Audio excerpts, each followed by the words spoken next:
jasage de jeu de rôle avec son chandail du Baron Samedi qui va vous faire une autre chronique Running the Game. La 15e, si je me souviens bien. C'est ça, la 15e. La 71e chronique de Matt Colville, ça s'appelait les handouts. C'est ce qu'on donne aux joueurs, là, les handouts. Là. Lui, il suggère de donner aux joueurs un document qui parle un peu de votre campagne, de votre monde, dans quoi qu'ils s'en vont pas. Pas un dictionnaire, pas un atlas, un pamphlet, ok? Juste un petit quelque chose pour les intéresser, voir un survol, découvrir des mots qui peuvent être importants. Sinon, en général, un handout, il ne faudrait jamais que ça dépasse plus qu'une page, ok? Même une demi-page, un dessin, pas trop. Puis les handouts, ce que ça fait, c'est que ça va te permettre à tes joueurs de jouer un personnage un peu plus sensé.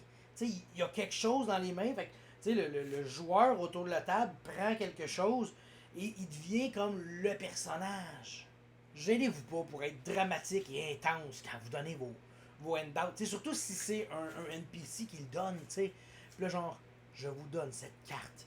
C'est la première carte que j'ai découverte et j'ai jamais pu trouver le trésor.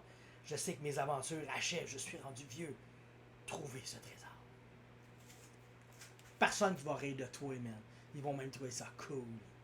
Puis ce que ça va faire aussi, c'est que le joueur va peut-être le prendre en personnage, ce handout-là, augmentant le roleplay autour de votre table.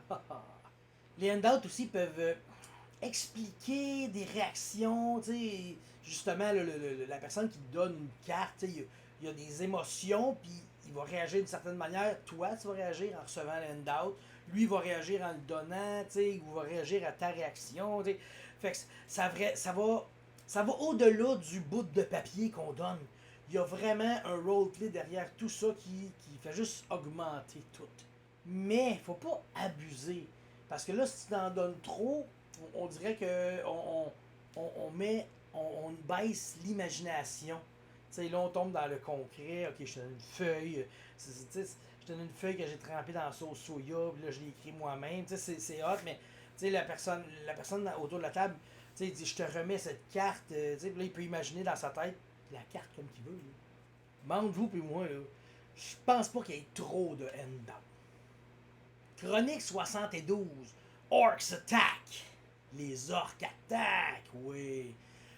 Dans le fond, il explique que les random encounters, c'est que c'est pour expliquer que le monde est dangereux. Okay? Tu fais juste te promener et quelque chose veut t'attaquer, quelque chose veut te tuer, quelqu'un veut te manipuler. Quand les joueurs ils se mettent un peu à tourner en rond, Orcs attack. Ça peut être autre chose que des orques. Là. Goblin attacks. Gnoll attack. Dragon attack. Ogres attack. Ta belle-mère attack. Va te prendre 2 bières. Attack. Oui, papa, attack. Quoi? Ça suffit. Ok. C'est aussi une technique qui peut prévenir les joueurs qui abusent du short rest. T'sais. Bon, mais là, on vient de faire un combat, on va peut-être faire un short rest. Orcs attack!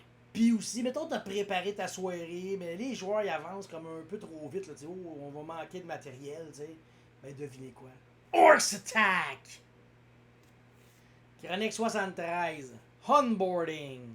Embarqué? En tant que maître du jeu, vous n'êtes pas là pour leur dire comment jouer au jeu. Ils embarquent puis ils jouent un peu à leur manière. T'sais. Moi, première chose que ça me fait penser, c'est ceux qui jouent au mon personnage fait ça. Et ceux qui disent je fais ça. Ou Balrock fait ça. Il y a des manières de jouer, mais ça, on les juge pas. Expliquez pas non plus les habiletés de vos monstres aux joueurs. Gardez ça secret, t'sais. Parce qu'au final, le maître, il n'existe pas. Il peut pas leur expliquer. Puis le monstre, il va pas l'expliquer, lui. Ouais, moi, je fais ça de même. Puis après ça, je fais ça de même. Puis ça, j'ai 2 attaques. Puis si un joueur demande comment fonctionne une de ses habiletés, peut-être un peu trop souvent, un mané dit, ben check, lis-moi là, je vais être sûr, tu sais. Là, il va te la lire. Puis là, il va comme... Il n'aura pas le choix de s'investir. Et si lui la lit, ça va rentrer plus vite dans son petit cerveau. The wrong defense. Je suis pas sûr, mais je pense, genre, ça veut dire la défense du trou de cul. Ok? Mais je suis pas sûr, le wrong, je sais pas comment ça se traduit. Peut-être qu'il y a quelqu'un qui est meilleur que moi en anglais qui va vous le dire, mais D'après ce que je me souviens de cette chronique-là, c'est un peu ça. Puis d'après les 2 notes que j'ai, c'est pas mal ça. La première note, c'est je joue mon personnage n'est pas une excuse, ok? T'es pas là pour faire chier. Ton personnage, il pourrait faire ça, mais il pourrait peut-être faire autre chose puis pas faire chier. Deuxième conseil, Donjons et Dragons et les jeux de rôle en général, mettons, c'est plus coopératif que compétitif. Vous êtes ensemble pour faire avancer l'histoire, tu sais, pas contre pour faire avancer votre histoire. Et la 75e chronique de cette série et la 5e de cette vidéo, The B-Plot, pas la noune de l'abeille. Là. Le B-Plot, c'est comme l'histoire un peu, les side quests, ok, on va dire ça de même. La A-Plot, ça c'est l'histoire main quest, là. Elle, faut qu'il y ait un sentiment d'urgence, il faut que si tu la laisses faire, ça va mal finir.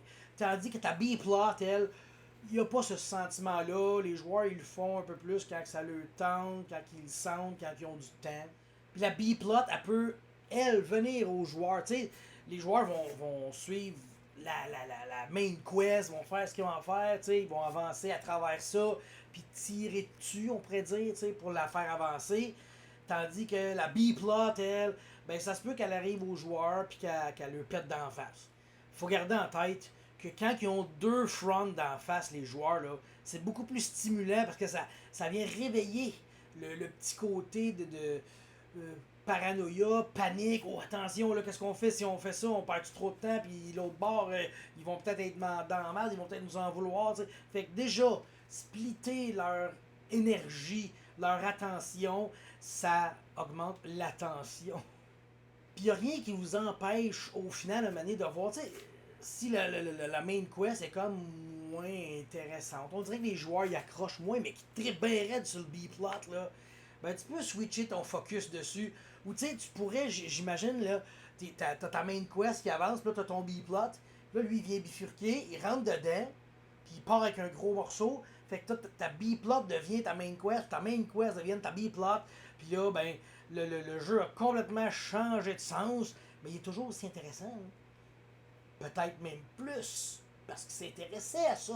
C'était juste ça aujourd'hui, cette petite chronique Running the Game, ça faisait longtemps. Fait que je vous en ai enregistré une, puis on se revoit dans quelques temps pour d'autres vidéos.